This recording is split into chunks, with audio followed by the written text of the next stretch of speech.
Hindi tayo nag-usap na naka-black. Sige tayo po ipanalangin. Panginoon, salamat po sa panibagong buhay at lakas na inyong pinagkaloob upang kami ay sama-sama magpuri at magpasalamat sa inyong dakilang pangalan. Pangunahan niyo po kami at samahan ng inyong banal na Espiritu at aming patuloy na tanghalang inyong dakilang pangalan sa pangalan ni Jesus. Amen.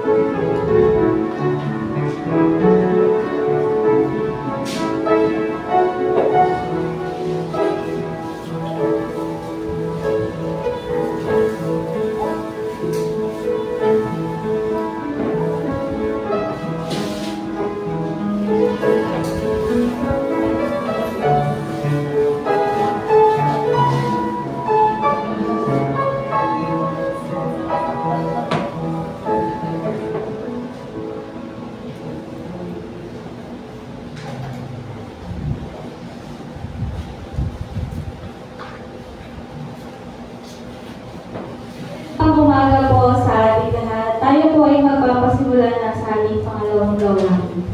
Tawag sa pagsamba. Sa ating pagdiriwang ng linggo ng pamilya, magalak tayo at masaya. Ang araw na ito ay ginawa ng Diyos. Magpuri tayo sa Kanya. At tahanan mayroon tayo ay isang lugar kung saan dapat magama ang bawat miyembro ng pamilya ang pagtanggap at pagmamahal. Ito dapat ang pinakamagandang lugar kung saan maaari natin tugulin ang pinakamaingat na oras sa ating buhay.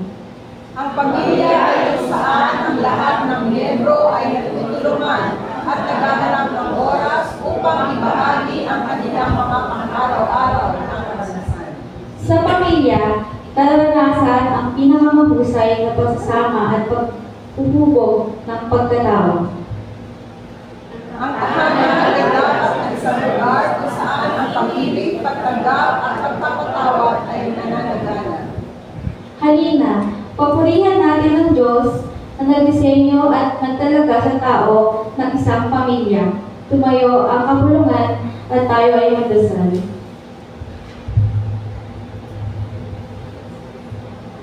Tayo pong lahat ay manalangin, Diyos na aming magulang, iniwan mo kami sa pagpupuri at pagpapasalamat sa biyaya ng pamilya ng iyong pinagkaloob. Nagpapasalamat kami sa pagpapala sa amin ng kaligayahan, kalusugan at pagmamahal. Nagpapasalamat kami sa iyong ibinukwaltangi ang araw na ito sa pamamagitan ng iyong pagbubukas palad at kabutihan. Naway ibahagi namin ang iyong pag-ibig, pagkakaisa at gawin kaming pagpapala rin sa iba pang pamilya. Naway ang bawat pamilya ay ang maging halimbawa ng iyong kabutihang loob at pagmamahal upang may bahagi nila ang katangian ito sa kanilang pang-araw-araw na buhay. Pamanahan kami ng banal na Espiritu sa aming pagsamba.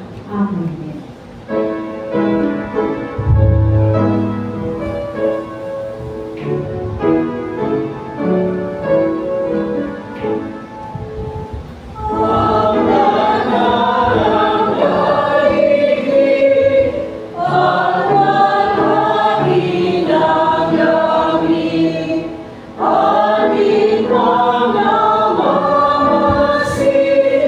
Ang simula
pagsisisi.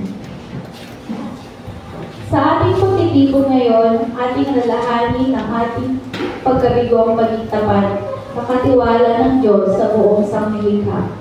Sa Kanyang harapan ay ating isiwalat ang ating mga kapabayaan at pagwawalang bahala sa pananamantala sa kalikasan ng loob niya sa atin.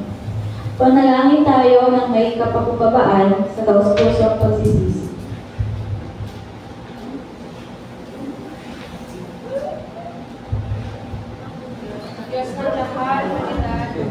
Mula sa henerasyon hanggang sa henerasyon ay nakarinig ng mga daing ng iyong mga anak. Mapagkumbabang humihingi ng kapatawaran at bilang malugod sa pagtanggap sa mga kasalanan, pabalik sa iyong yakap, Pakinggan ng iniisip ng aming mga puso. Suriin ang aming libo at tamarang kami sa aming mga pagkakamali sa salita at gawa. Hiling namin ito sa pamamagitan ng iyong anak na namatay upang malaman namin ang tunay na dahilan ng pagpapatawad. Amen.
Kaya bilang mga banal at minamahal ng mga pinili ng Diyos, dapat kayo maging mapagmalasakit, magandang kalooban, mapagkumbaba, mabait at mapagpulis.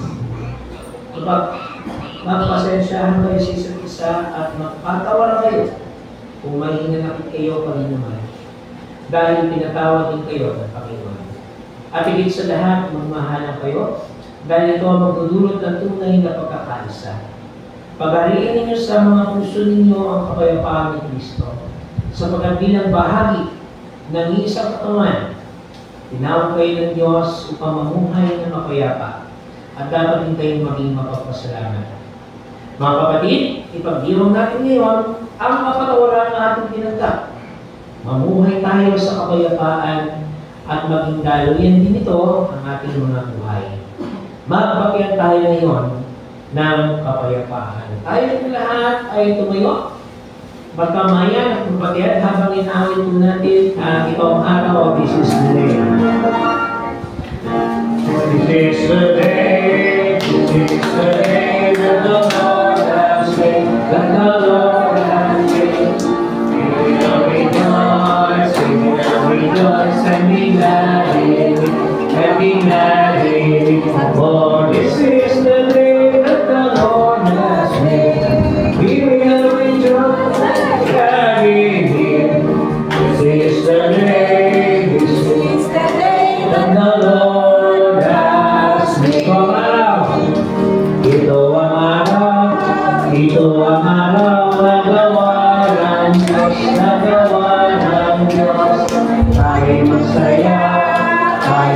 masaya at purihin siya, at purihin siya. O ito ang araw na gawa ng Diyos, ay masaya at purihin siya. Ito ang araw, ito ang araw na gawa ng Diyos.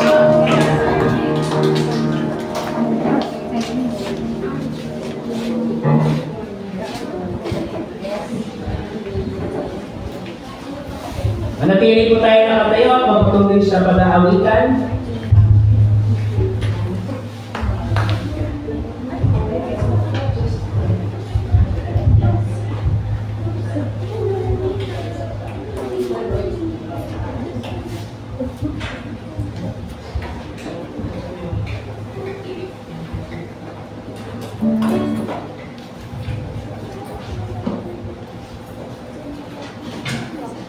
Sa unang awitin po natin ang I'm Free.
Walk, walk, walk in the light.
kilala ang aming tagapagligtas at patubayan mo sa amin. Patuloy kami nagpupunis ng pangalan sa umagang ito. Sa pangalan ni Kristo namin tagapagligtas namin.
Para naman po sa mga pagalitan mula sa akin ng Iglesia.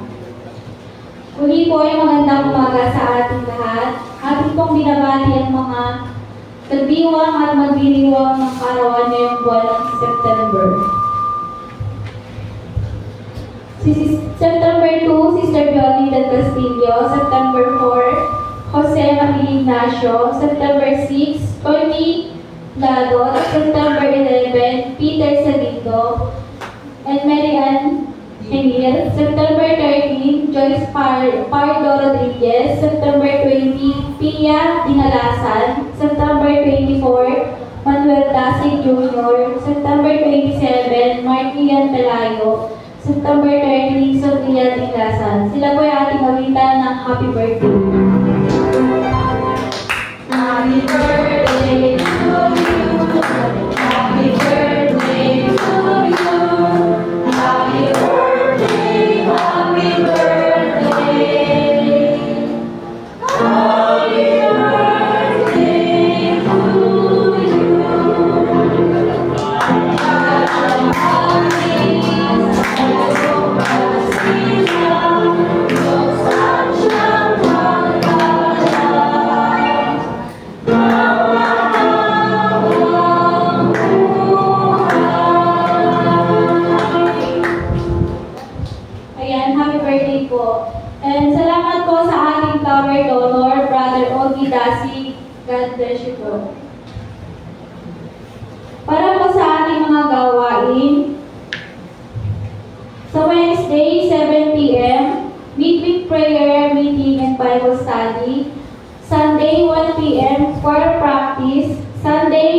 PAM Children and Adult Sunday School. May mga karagdagang balita pa po ba mula sa mga CROs?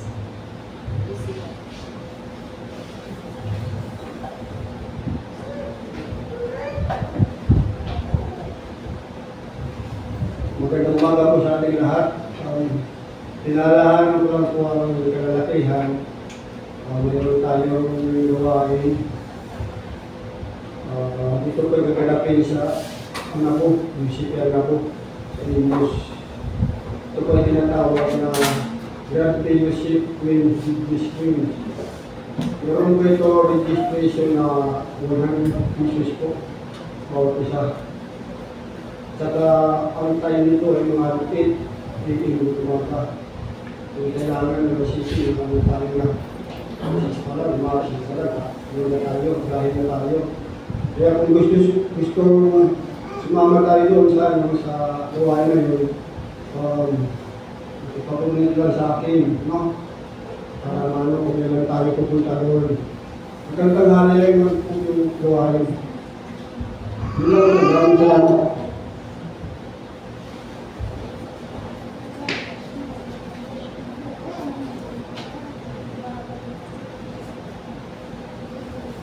Magandang umaga po muli. Kahapon po ang inyong lingkod at ang ating pong mga kababaihan, CWI, ay umatin po kami sa Ellenwood, Malati Church ng simula ng alas 8 hanggang ito naman po ay natapos ng bago ng 11 o'clock. Ang gawain po ito ay ang Fellowship of the Least Coins.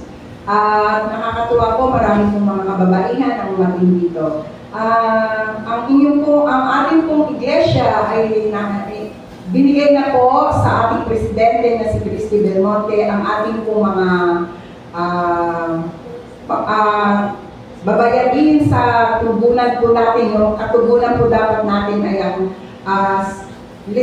yung signature card at yung ating pong stewardship ay naibigay na po natin. At yung po ating piggy bank ay naibigay na rin po natin. May bago po silang binigay na sharing and blessing po na ito po ay kung nais po na makapagbigay tuwing Sunday para hindi ito ay mabigat, kahit tig-20 po para maibigay po natin. Kasi yung verse po na binigay nila ay hindi po yun napuno. Kahapon po ay nilagyan po para mapunuan na lang po lahat.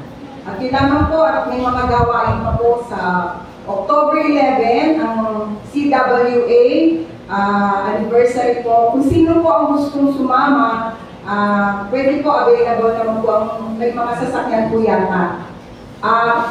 Meron po tayong ibibigay na 300 for buffet po. Yun po ay i-share din po natin para hindi na po tayo maging arigaga kasi meron po tayong buffet pagkatapos po ng fellowship. Yun lamang po.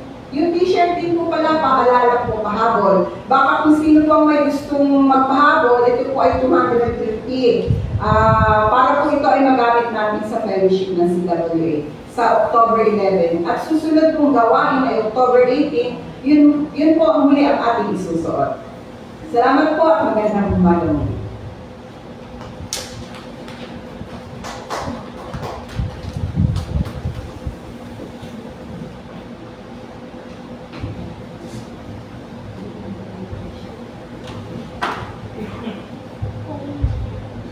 Para naman po sa ating munisipyo, mamaya po after the worship service, ay hinihiling ko po ang inyong kaunting oras para sa mga tunggunang kailangan ng agalang pag-desisyon sa mga agenda po na i-share na rin namin sa group chat. So, mamaya po wala po muna sanang iuwi. At karagdagang update lang po, sa October 3rd, ang nag-event na ni Committee, which is ang SIAF, at kasama si Pastor Nenny.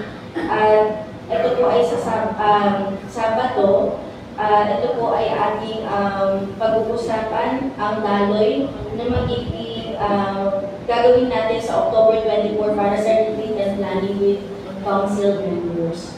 So, siguro po ang isa sa mga mungkahi lang din dito para sa kongregasyon, kung may mga suggestion or opinion din po kayo na nais ipahatid sa konsilyo at sa ating pastor, maaari nyo lamang din pong sulat para mapag-usapan din po ito sa aming darating na konsilyo. Para saan po ito? Para rin po maging karagdagang ideya para din po sa ikakaayos ng ating iglesia. At sa ating pong regarding na land title, inaantay pa rin po natin ang ating mga requested documents from the national. At nag-follow up na po ako sa ating PMA APAC. Inaantay ko pa po yung response from the national. At Brother Tom, yung regarding po sa Chente. So, paano na lang po, pakuha na lang daw sa conference. So, kailangan natin magbigay ng date kung kailan natin kukunin para may idea sila. So, yun lamang po at hinihiling ko po na lahat ng miyembro ng konsilyo mamaya ay mag-stay para sa malaking pagpupunan. Salamat.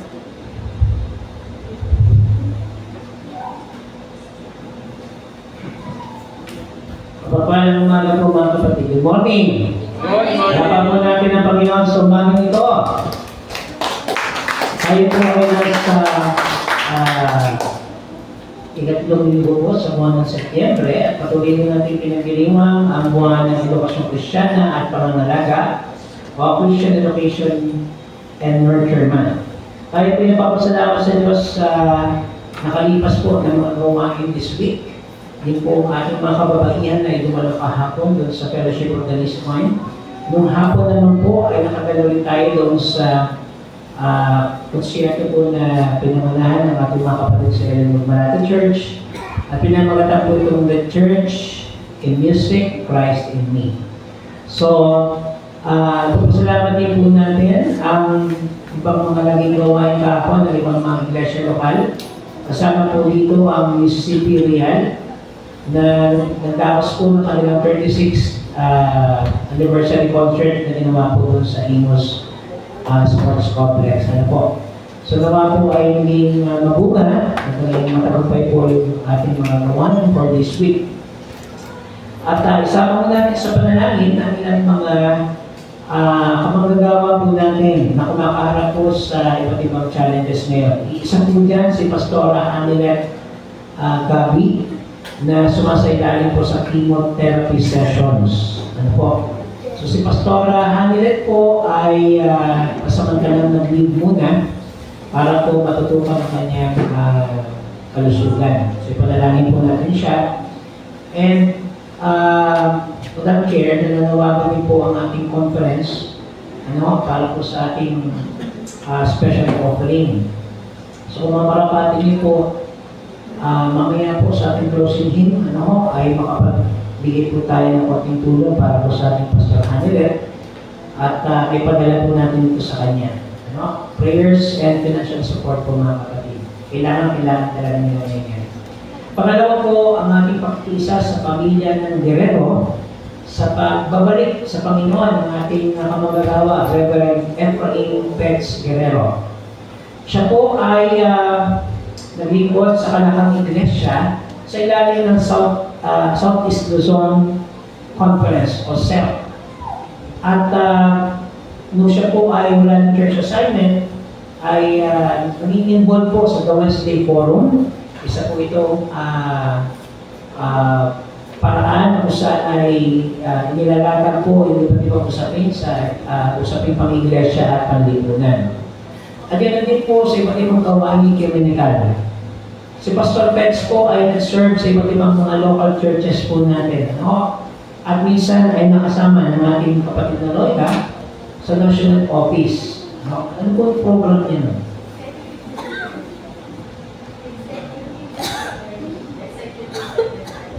Executive Secretary. Ano po ang ating Pastor Pets. Samantalang si Tita Nelson nasa CSRD. So kanya po mga labi ay nandun po sa Mississippi Cosmopolitan Church.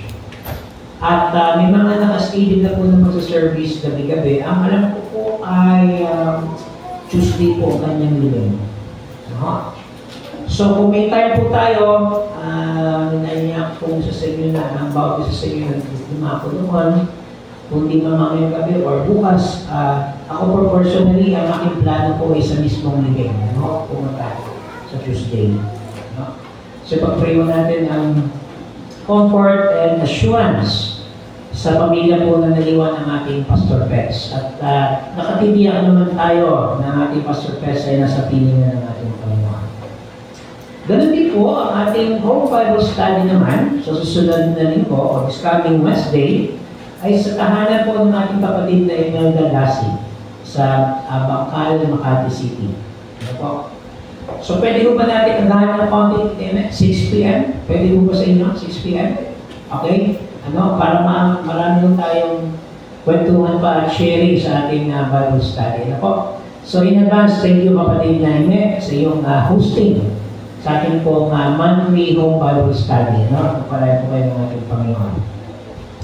Ganun din po ay patuloy natin sa panalangin pa rin ang mga upcoming activities po natin sa ating local church. Next Sunday po, supposedly, dapat meron tayong orientation together with the Board of Elders. Pero pagpapalitan po muna natin dahil sa panawagan ng ating council chair for special council meeting. And then next Sunday po, September 28, yung ating testimonial Sunday. So ipanalangin po natin yung ilang mga kapatid po natin na napili para magbahagi ng kanilang mga patotoo sa mga alin ng awitin. At meron na tayong panauhin sa katauhan po ng ating mga kapatid sa Order of Eagles. At kikilalanin po natin sila. I-recognize sa kanila pong effort na makikatuwang po natin, especially po doon sa ating outreach sa Pasay City Youth Home. And next Sunday po, right after service, pinapag-usapan ko po ang ating Board of Elders na mag-stay. Hindi naman ganun katagalan po yan, para ho ating ma-review lang yung ating pong duties and responsibilities, matukoy po ang ilang mga priorities po natin sa mga susunod na buwan, para ho ma-i-align natin sa ating ministry, sa ating church. So ito-pray po natin yan. At nagagala po tayong makasama ang nanay po ni Ate Jen. Ano po pangalan nila ni Mother? Yunita. Nanay Yunita. Ayan, so welcome po sa ating simbahan. Nanay, dali po tayo. At si tatay po kasi ay nasa bahay nila, nagpapalakas pa at nagpapakain.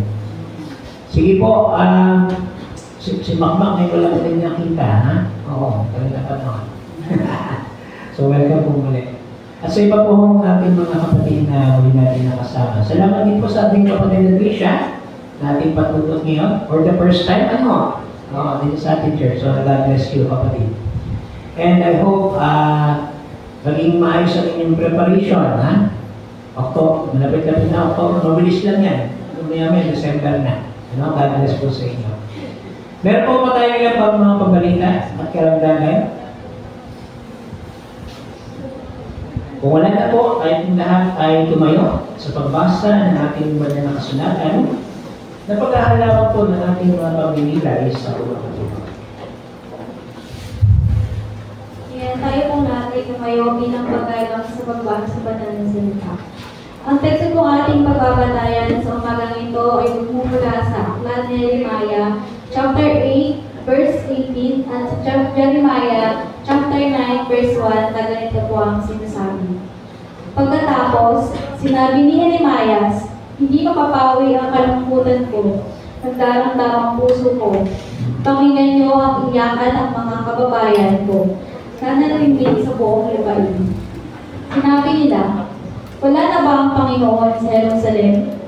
Wala na ba roon ang Diyos ng hari ng Jerusalem?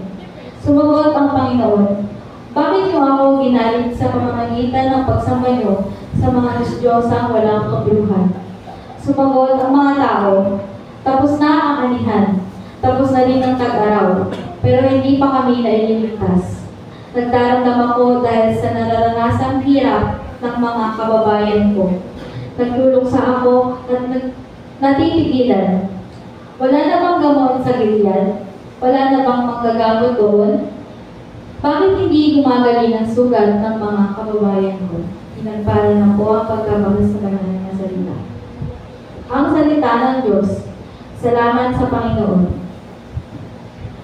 o magpasalamat sa Panginoon para sa kaloob ng pamilya at komunidad, para sa mga ugnayang nagbubuklod sa atin sa isa't isa, sa karamdaman at kalusugan, sa saya at kalungkutan, sa mga karanasan natin sa ilang at tuktok ng mundo.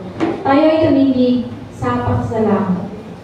Bilang pasalamat, mapagbigay at pagpapagligtas, pinagdiriwang namin ang kapangyarihan at lakas ng pamilya at komunidad. Ang mga linya ng dugo na dumadaloy ng palagi na nagpapakita ng pagkakaunay sa pagkagal ng kaputihan kung saan mo pinahiran ang lahat ng nilikha sa simula ng panahon. Ginagalang natin ng kabutihan, bunga ng pag-ibig at relasyong sumisimbolo na mintiin ng pamilya sa pagkakaisa. Kinikilala natin ang pagkakaisa ng dugo na nagpapamatok sa atin bilang isang pamilya at nagsasama sa atin bilang isang katawan ni Kristo. Sa katawan ni Kristo, ibinabahagi natin ang dugo ng saro sa bawat tipan. Tayo lahat ay isa sa hapag ng tiging na dinadala para sa atin ni Jesus ng Nazaret.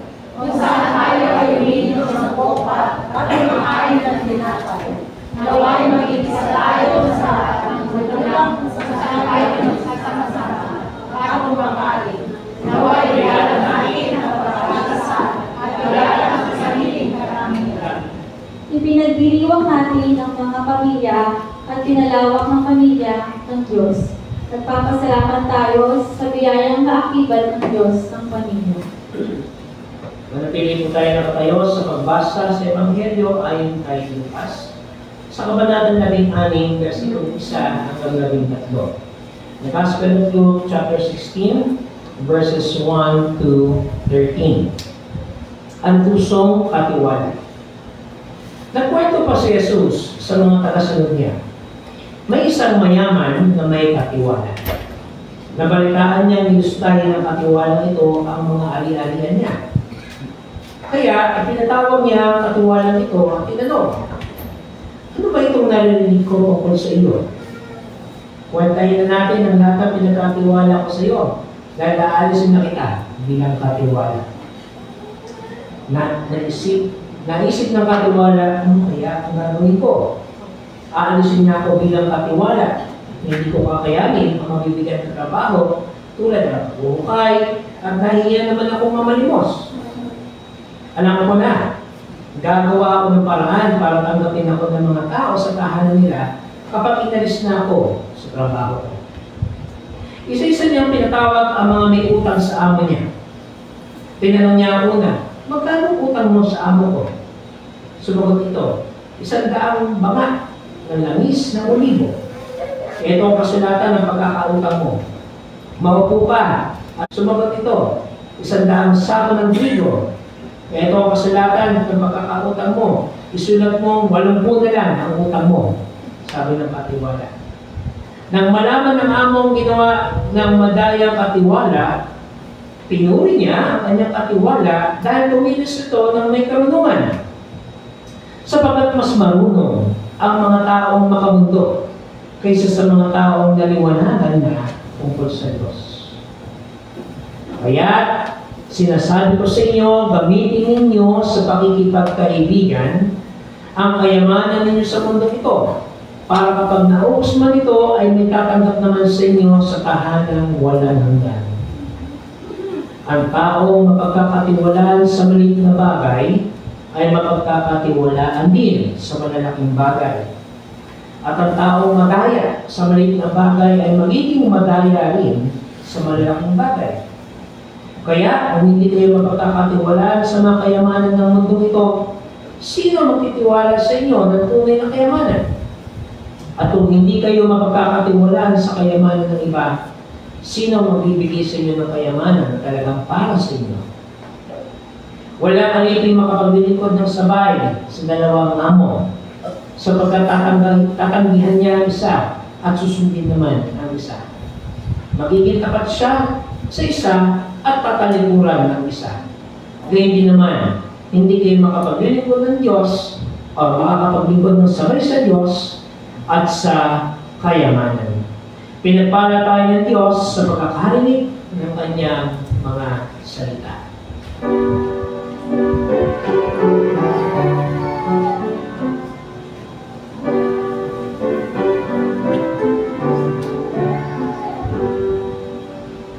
Lord Christ, believe us, brothers, strong and faithful, bound to you. May we reach to live up others, so that they will know Christ too. Side by side we serve together, soul and light in all we do. Soul and light in all we do. Sent by Christ we go with courage, feed the hungry, help the poor, strengthen families, live your message, work for justice, heal, restore. Side by side we serve together, may we daily serve you more. May we daily serve you more. Makakapo na po ang kapulungan. May naman po ay makakalin tayo ng mensahe sa awit na pumula sa choir.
Salamat po sa ating choir.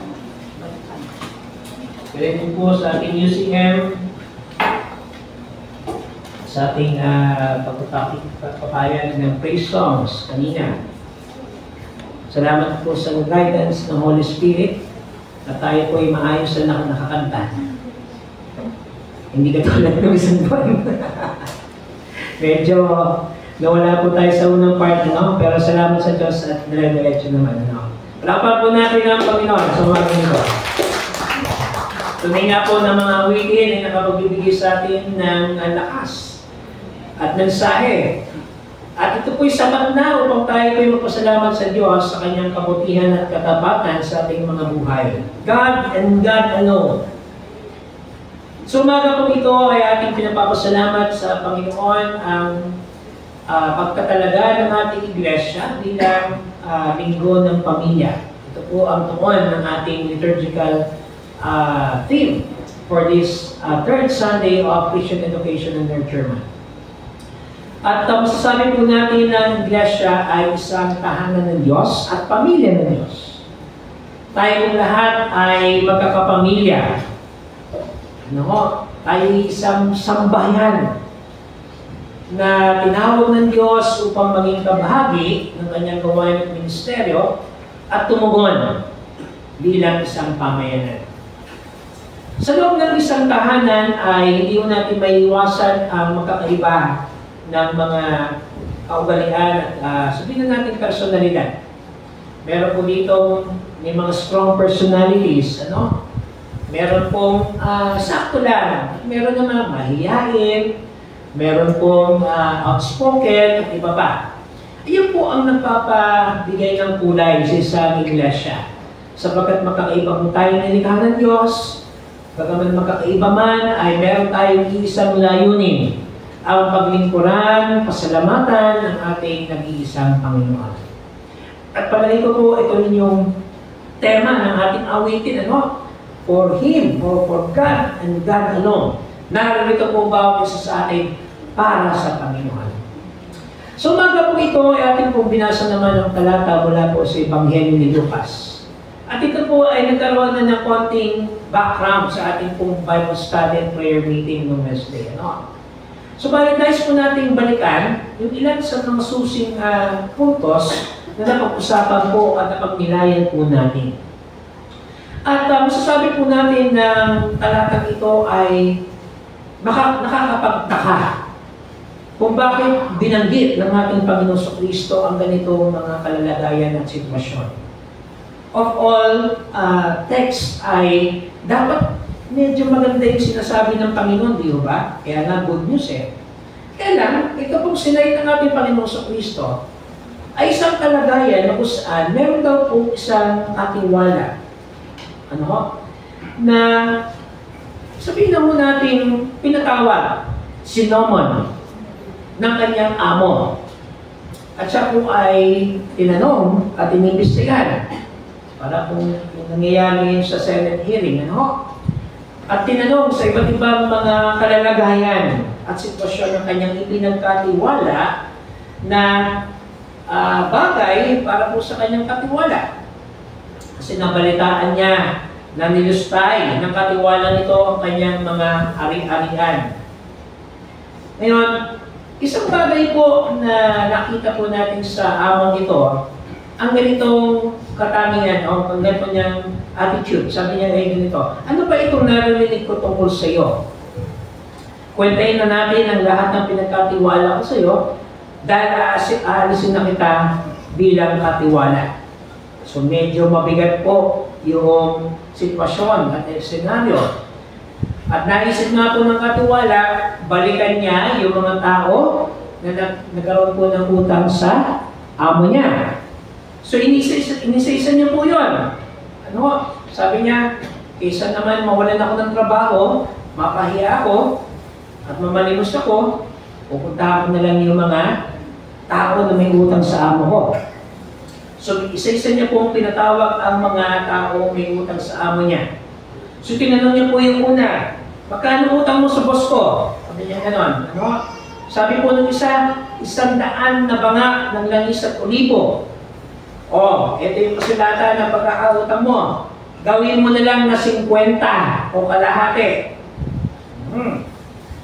Sa pangalawa po na mo, magkano utang mo sa boss ko? Sabi nung tao, 100 na sako ng trigo. Ito ang gawin mo. Iligay mo na lang 80. So meron na ho palang mga tinatawag na paglalagay po ng mga discrepancies sa mga panahon yan. At nang malaman po ito ng amo, ang ginawa po ng matayang katiwala, nung ginawa ng matayang katiwala, pinuri niya ang kanyang katiwala dahil kumilos di umano ito ng may karunungan. So, titignan po natin parang okay, check pa dito yung yung katiwala. Okay lang doon sa amon, mas kinandaya siya. Pero, hindi po yan ang tinutukoy na nais ng ating Panginoon Kristo. Sapagkat ang tinutukoy ng ating Panginoon, yung ganyang klase ng uri ng kalakaran at pamamaraan ay hindi sa Diyos.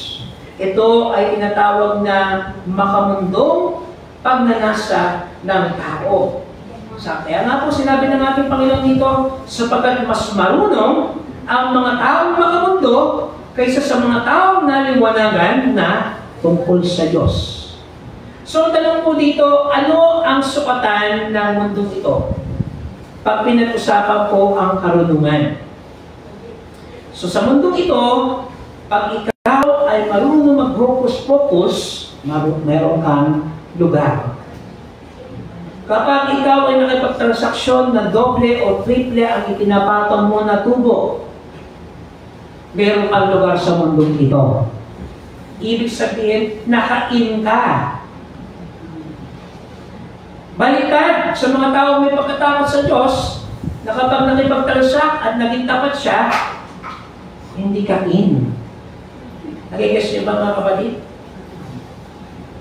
Ang trending o pamantayan ng mundong ito ay kinakailangan mandaya ka para magkamal ka ng yaman. Pero sa mga taong may pagkatakot at may pagkilala sa Diyos, ay hindi po ito ang itinatakda ng ating Panginoon. Kaya binalikan ng ating Panginoon sa Kristo ang kalagayan at kinounter po niya yung ganitong klase ng kalakaran. At sabi po ng ating Panginoon ay ganito, kaya sinasabi ko sa inyo, gamitin ninyo sa pakikipagkaibigan ang kayamanan ninyo sa mundo ito para kapag naubos man ito ay may tatanggap naman sa inyo sa tahanang walang hanggan.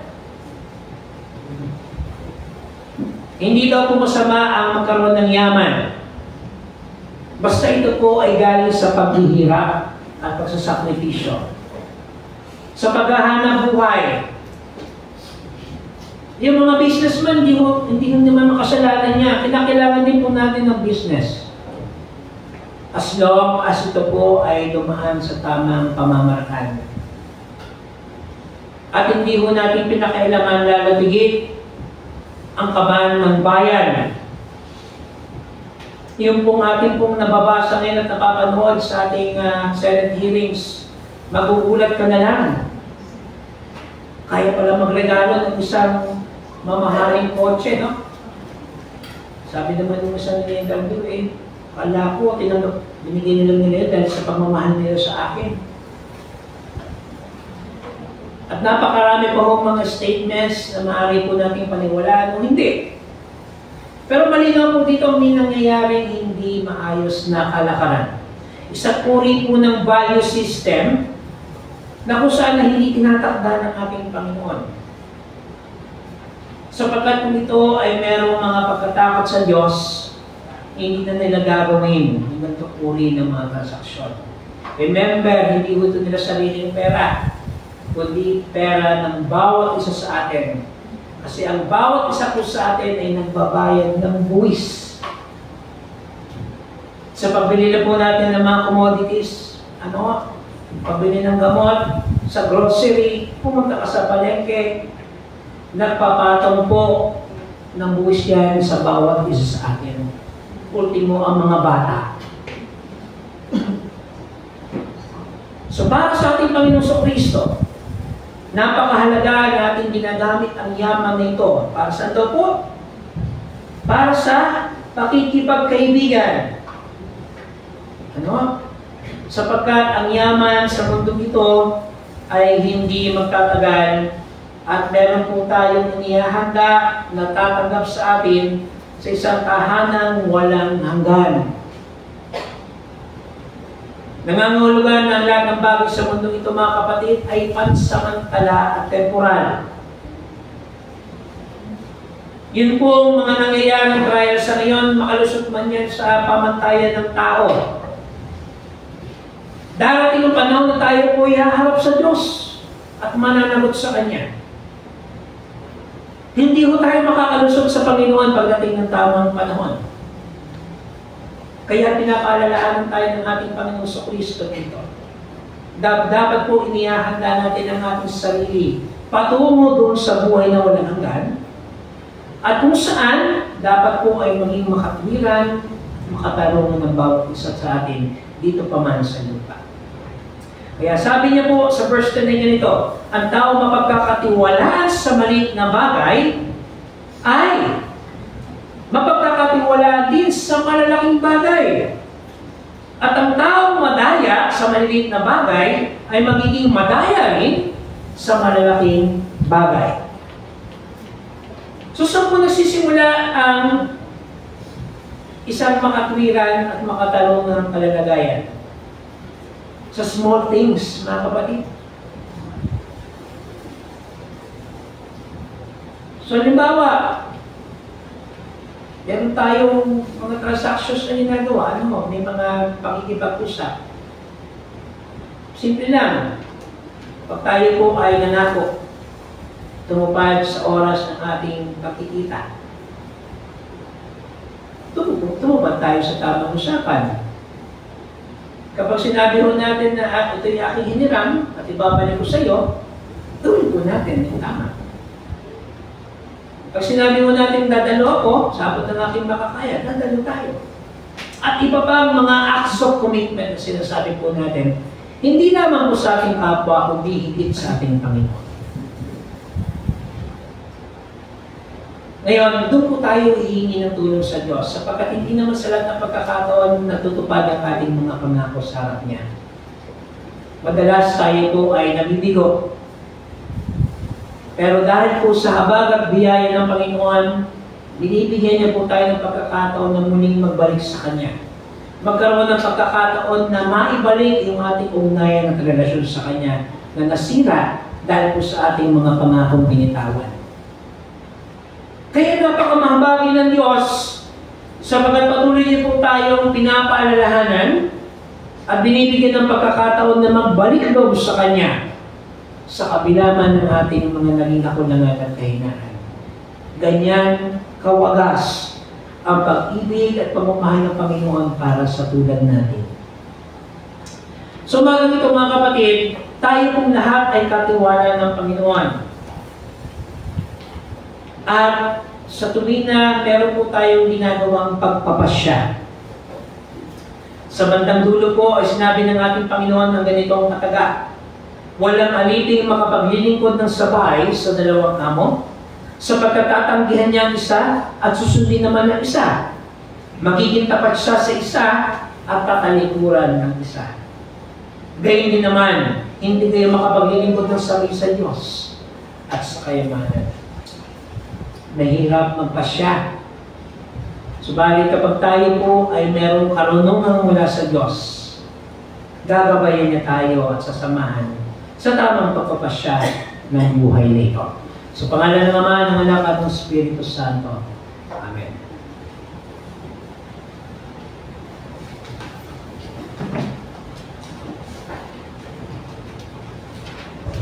Maraming salamat po sa mabiyayang mensahe. Ngayon naman po ay tawag sa pagkakaloob. Ayon sa kasulatan, itanim niyo mabuti sa mga puso niyo ang mga aral ni Kristo. Paalahanan at turuan niyo ang isa't isa ayon sa karunungang kaloob ng Diyos. Umawit kayo ng mga salmo, himno at iba pang mga awiting espiritual na may pasalamat sa Diyos sa mga puso ninyo. At anuman ang ginagawa niyo sa salita man o sa gawa, gawin niyo ang lahat bilang mananampalataya sa Panginoong Hesus. At magpasalamat kayo sa Diyos Ama sa pamamagitan niya. Gawin natin ngayon ang paghahandog ng may kagalakan at pasalamat. Alalahanin natin sa pamamagitan ng ating mga handog, may pagpatuloy natin ang gawain ng Panginoon sa mundo. Paglilikaw sa mga handog na alay, mga pangako at ikapo.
Tanggapin mo po, O Diyos, ang aming mga alay, tanda ng aming magalak na pagkilala sa iyong walang hanggang kabutihan.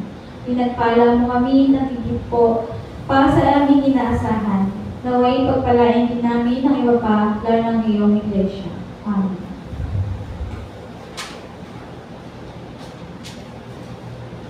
Sa ating pong pamukas ng awit, ating pong ialay ang ating dalog para kay Pastor Anelet.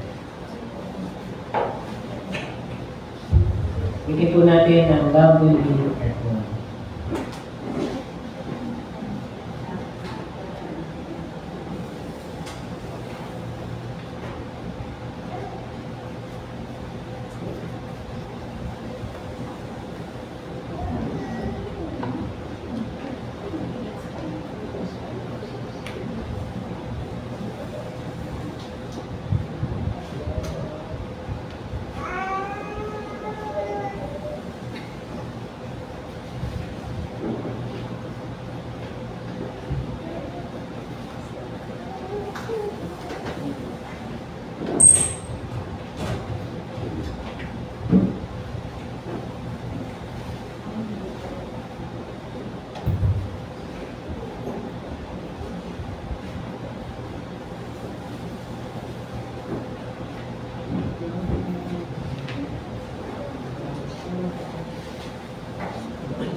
naway ang pagsasama-sama ng tao ay laging maging dahilan para sa pagdiriwang.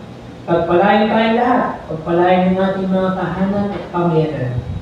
Hayaan manatili sa atin ang diwa ng linggo ng pamilya ito hanggang sa muli natin pagkikita. Nawa ang masaganang pagpapala ay sumating lahat habang sama-sama tayong naglilingkod sa isang Diyos, ang Diyos sa manilikha, ang Diyos na manunubos, at Diyos diwang patnubay. Amen, amen, at amen. Thank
you.